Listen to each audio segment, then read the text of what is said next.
Gen Zs ఎన్నో months తర్వాత మా పిల్లని కలవడానికి ముహూర్తం ఇవాళ కుదిరింది. సో ఫస్ట్ మేము కలిసే టైంకి సూర్యుడు నెత్తి మీద ఉన్నారు. సో అంత లేట్ అయిన ఆ ఎగ్జిబిట్మెంట్ వల్ల ఏం కోపం రాలేదు. సో ఆఫ్టర్నూన్ కావడంతో మేము మండీ క్రూట్స్కి వెళ్ళాం. సో అక్కడ ఆ ప్లేస్ తగ్గట్టు కొన్ని ఎస్థెటిక్గా మాకు వచ్చిన యాంగిల్స్లో పిక్స్ తీసి కూర్చున్నాం. సో మేమిద్దరం బేసికలీ వెజ్ తింటాం కాబట్టి మేము వెజ్ ఆర్డర్ చేసి కూర్చోం. కానీ మా బ్రో ఒక చిన్న బాంబు పేల్చింది, చిన్న సర్ప్రైజ్ అని చెప్పి నా కళ్ళ ముందు ఇన్ని పెట్టింది. యాక్చువల్లీ తను రీసెంట్గానే దుబాయ్కి వెళ్ళి వచ్చింది. సో నేను యాక్చువల్లీ లాస్ట్ టైం తను వెళ్ళేటప్పుడే నేను చెప్పాను నాకు ఇవంటే ఇష్టం బ్రో అని. సో అవి పర్టికులర్గా మర్చిపోకుండా తెచ్చింది. ఎంత నాకు ఉన్న టేస్ట్లో నాకు నచ్చేవి నాకు సూట్ అయి తెచ్చి ఇంకా పైగా అంతే అంటది. Literally it mean my day. How can you say అంతే? సి నాకెవరు వద్దు, నాకు నువ్వు ఉంటే చాలు, పెళ్లి చేసేసుకుంటాను. మా స్టార్ట్స్ అయితే వచ్చేసాయి. అది తిన్నాక మండీ ప్లేట్లో నీకు నాకు అని కుస్తీ పడ్డాం కొంచెం సేపు. ఆ తర్వాత మా సోకులాడికి కొన్ని క్యూట్ వీడియోస్ తీస్తాను. అండ్ ఇందాక నేను మీ ఫ్రెండ్ని పెళ్లి చేసుకుంటారా అన్నారు కదా అని అనకండి. అలా గుర్తుపెట్టుకుని తేవడం is not a small thing, it means a lot. And అలా పీవీపీకి వెళ్ళి ఇద్దరం కలిసి ఒక క్యూట్ వీడియో చేసుకున్నాం. సో నెక్స్ట్ స్టాప్ మేము ప్రకాశం బ్యారేజ్కి వెళ్ళిపోయాం. సో మా ఇద్దరికి ప్రకాశం బ్యారేజ్ అనేది ఒక ఎమోషన్ లాగా. సో ఎలా అంటే మేము బీటెక్లో కొన్నిసార్లు బంక్స్ కొట్టేవాళ్ళం. సో బంక్ కొట్టిన ప్రతిసారి మేము ఈ ప్లేస్ పక్కా వస్తాము. సో ఎందుకంటే అది ఏముంది నార్మల్ వాటర్ అదని అని అనిపిస్తుంది. But we don't know, like మాకు అది కైండ్ ఆఫ్ ఎమోషనల్గా బాగా మంచి వైబ్ అండ్ మంచి పీస్ఫుల్ అన్న ప్లేస్. మా ఇద్దరికి చాలా ఎమోషనల్లీ కనెక్టెడ్ అనమాట. సో అక్కడ ఒక 5 minutes అట్లా ఆగి కొంచెం చూస్తే we feel very uplifting. So అక్కడికి వెళ్ళి మళ్ళీ ఆగుదామా కొన్ని క్యూట్ ఎస్థెటిక్ వీడియోస్ నేను తను తీసాను, తను నన్ను తీసింది. అండ్ మోర్ ఓవర్ అక్కడ మంచిగా ఎంజాయ్ చేసినాం. సో ఈసారి ఇలా కలుసుకోవడం చాలా బాగుంది. తర్వాత ఇద్దరం తింగరగా కొన్ని వీడియోలు తీసుకున్నాం. దాంట్లో నేను పిక్స్ ఫోజెస్ పెట్టి తను పెట్టి which is like totally unplanned అనమాట దేనికిను. తర్వాత అలా బండేసుకుని తోలుకుంటూ బయటకు వెళ్ళి ఒక వ్లాగర్ లాగా తను చేసే ప్రతిదాన్ని నేను షూట్ చేయడం. So which is like more over very funny and memorable కూడా. సో ఫైనల్గా మేము కృష్ణా ఘాట్కి వచ్చేసినాం. అంటే ప్రకాశం బ్యారేజ్ పక్కన ఆ ఘాట్ పేరు మాకు ఐడియా లేదు సీరియస్లీ. బట్ అక్కడ హారతి ఇస్తారు ప్రతి ఈవినింగ్ 6 to 6:30 లోపల. సో అక్కడికి వెళ్ళి మేము ఇద్దరం ఆ హారతిని ఎంజాయ్ చేస్తూ అక్కడ కొన్ని క్లిక్స్ తీసుకుంటూ ఆ సీనరీని అండ్ హారతిని ఆ డివోషనల్ టచ్ ఉన్న ఈవినింగ్ని మేము ఎక్స్పీరియన్స్ చేసాం. Which is more even like the undescribable. Sorry నాకు చెప్పలేకపోతున్నాను. బట్ సీరియస్లీ అంత బాగుంది. అక్కడ మేము ఇద్దరం అలా స్పెండ్ చేయడము, లైక్ రోజంతా ఒక అవ్వడం అండ్ ఒక రకంగా క్రేజీగా అవ్వడం, ఈవినింగ్ ఒక డివోషనల్ టచ్తో ఎండ్ అవ్వడం, అండ్ తర్వాత ఒక క్రేజీ వీడియోస్ తీసుకుని అలా మేము ఇద్దరం బీటెక్లో కొన్ని మెమరీస్ డిస్కస్ చేసుకున్నాం. యాక్చువల్లీ హార్డ్లీ మేము కలుసుకుని 1 year పైన అవుతుంది.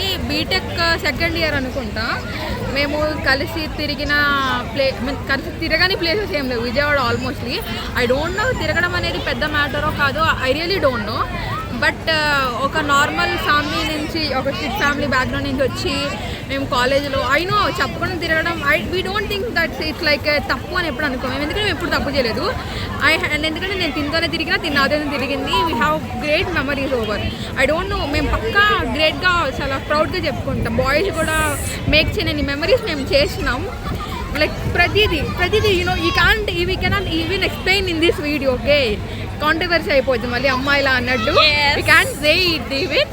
బట్ చాలా మెమరీస్. ఈవెన్ మేము ఇక్కడ నుంచి ఎన్నో కిలోమీటర్స్ ట్రావెల్ చేసినాం అవుట్ లైక్ విజయవాడ దగ్గర ఉన్న దూరం places, water falls, even more and more caves అని, water falls and ghats areas and hilly type of areas, restaurants, cafes, everything maximum cover చేసినాం బీటెక్లోనే. And we also manage, I know we get backlogs at last, like మనకి backlogs వచ్చినాయి as well as we covered it. మాకైపోయింది చాలా. నేను question అడుగుతాను, నువ్వు దానికి సమాధానం చెప్పు. గ్యాప్ వచ్చినా we still be like cover చేసుకున్నాం బ్రో వెళ్దాం పదా. ఓకే, బీటెక్లో నీకు బాగా బీటెక్ అనగానే గుర్తొచ్చే ఒక ఇన్సిడెంట్ చెప్పు. అది నాతో సాడ్, ఏదైనా నీకు హ్యాపీ గుర్తొచ్చినా సాడ్ ఏదైనా ఒక ఇన్సిడెంట్ చెప్పు. నీకు ఏది గుర్తొచ్చింది? నాకు నీతో ప్రతి ఇన్సిడెంట్ నాకు చాలా మెమరబుల్. కానీ ఒక్కటి మాత్రం చాలా ఫన్నీ ఎస్కల క్రేజీ థింగ్ నాకు ఏంటంటే, ఆ రోజు డిఐసిటీ ల్యాబ్ ఐ థింక్ సో. ఆ రోజు మనము 9కి రోజు అనుకుంటే డిఐసిటీ ల్యాబ్ జరుగుతుంది. సో యాక్చువల్లీ మన 9 క్లాస్లో ఉండాలి. నువ్వు నాకు కాల్ చేసి చెప్పావు బ్రో నేను రావడం లేట్ అయితే అని పద్ధతిలా చెప్పినావు. నువ్వు వెళ్ళిపో అని. అసలు మన ఏనాడు ఒకళ్ళు లేకుండా ఒకళ్ళు వెళ్ళాం పక్క అస్సలుగా. సో ఏం చేశానంటే నువ్వు రా నేను వెయిట్ చేశానంటే నువ్వు 9:15కి వచ్చావు. 9:30కి కాలేజ్ దగ్గర ఉన్నాం. సో లోపలికి వెళ్ళినా మన లోపలికి ఎలా చేయరు, ల్యాబ్కి వెళ్ళనివ్వరు. సో పక్క ఈ ఐడియా పెట్టుకుని మేము ఏం చేస్తున్నామంటే గేట్కి దండం పెట్టేసి విరూపాక్ష మూవీకి వెళ్ళిపోయాం. సేమ్ నాకు బీటెక్ అంటే గుర్తుకొచ్చే ఒకే ఫన్నీ ఇన్సిడెంట్ ఏంటంటే గైస్, మేము ఏం లేదు జస్ట్ సీరియస్లీ గేట్కి నేను దండం పెట్టుకుని even I have a video అని గేట్కి దండం పెట్టుకుని విరూపాక్ష మూవీకి వెళ్ళాం. అప్పటికప్పుడు బుక్ చేసుకుని ఇంకా 2 కల్లా ఏసీ క్లాస్ ఉంటుంది. ఏసీ క్లాస్ ఆ క్లాస్కి రాకపోతే తిడతారు. ఒక బుక్ పెట్టుకుని వెళ్ళి ఆయన ఒక్క హావర్ ఉండి మళ్ళీ పరిగెత్తుకుంటూ వెనక్కి వచ్చి మళ్ళీ బయటికి వెళ్ళిపోయాం. ఎక్కడికి వెళ్ళాం అడగండి. లిటరల్లీ గైస్ ఏంటంటే మార్నింగ్ అసలు మాకు ప్లాన్ లేదు కాలేజ్కి వెళ్ళాలని.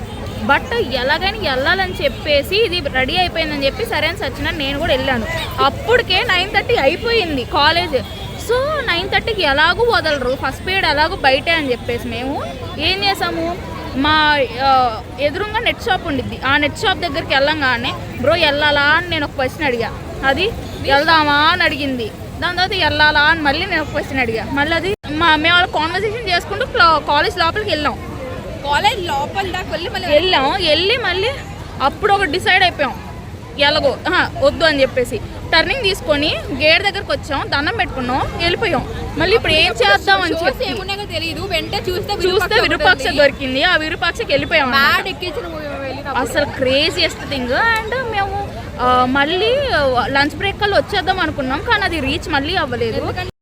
ఎందుకంటే మూవీనే మనకి 1 వరకు ఉంది మూవీ. మళ్ళీ దాని తర్వాత ఏమైందో తెలుసా, but evening time afternoon 7th period అనుకుంటా, ఇంపార్టెంట్ పీరియడ్ ఏసీ పీరియడ్. ఆయన పీరియడ్కి వెళ్ళకపోతే లెటర్ కావాలి.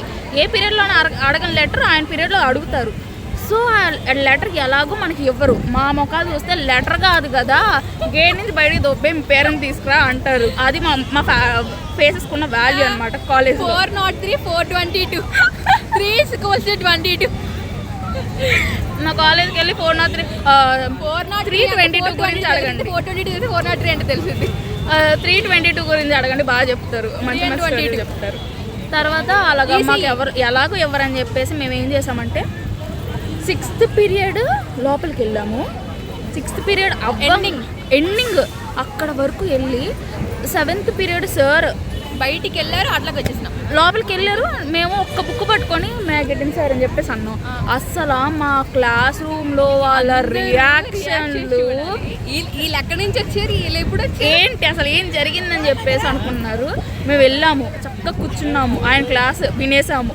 మళ్ళీ ఆయన వెళ్ళిన నెక్స్ట్ మినిట్ అదే బుక్ పట్టుకొని బయటకు వచ్చేసాము. మళ్ళీ ఆ బుక్ బ్యాగ్లో పెట్టుకొని బ్యాగ్తో సహా మళ్ళీ వెళ్ళిపోయాం బయటికి. That was the funniest thing.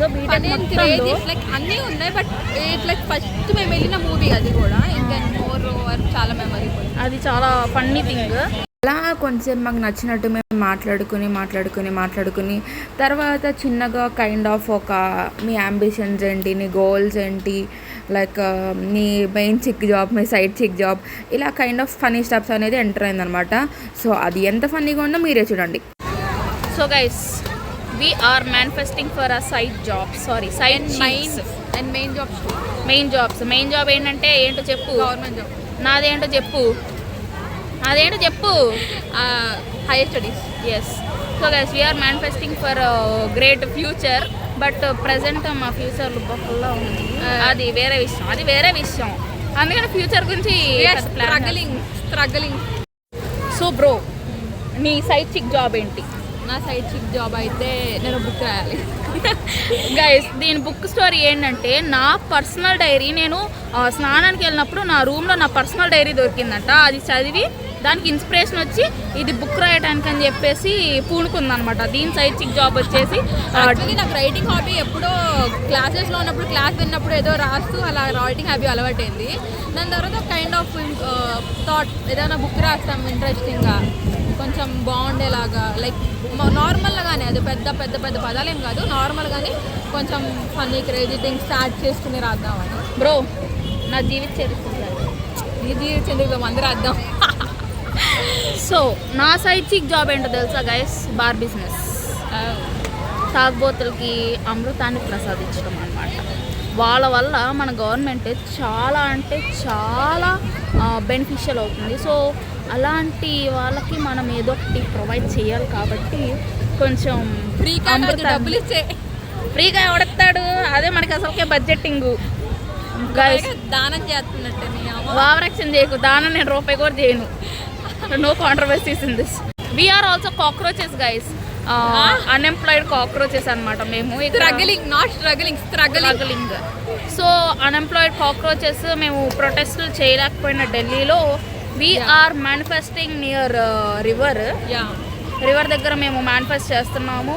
Cockroaches అందరికీ కూడా ప్రొటెస్ట్ పీస్ఫుల్గా అవ్వాలని, జస్టిస్ రావాలి, వాళ్ళ ప్రొటెస్ట్కి అంతా పీస్ఫుల్గా జరగాలి. ఎవరికి ఎటువంటి ప్రొటెస్ట్కి వాళ్ళ క్వశ్చన్స్కి ఆన్సర్స్ దొరకాలి, వాళ్ళకి ఎటువంటి హాని జరగదు. ఎందుకంటే మొన్న టియర్ గ్యాస్ అవన్నీ వేసారు. సో ఎటువంటి which is not good. So వాళ్ళకి జస్టిస్ జరగాలి. Because we are too cockroaches, unemployed cockroaches, గాలికి తిరిగే కాక్రోచెస్, ఫుడ్ వేస్ట్ కాక్రోచెస్ మేము కూడా. సో మేము కూడా కాక్రోచెస్. మేము ఢిల్లీ వరకు రాలేకపోయినా మేము కూడా విజయవాడలో కూర్చొని వాటర్ ముందు మేనిఫెస్ట్ చేస్తాం. జస్టిస్ కోసం పోరాడాలి. So Sonam sir hunger strike అయితే వృధా అవ్వకూడదు. సో స్టూడెంట్స్ అందరికీ కూడా న్యాయం జరగాలి, అకౌంటబిలిటీ తీసుకోవాలి, గవర్నమెంట్ ఏదో ఒక యాక్షన్ తీసుకోవాలి. అండ్ సీజేపీకి ఒక చిన్న రిక్వెస్ట్, ఇది పొలిటికల్గా కాకుండా స్టూడెంట్స్ ఇష్యూగా చూస్తే ఇంకా చాలా బాగుంటుంది.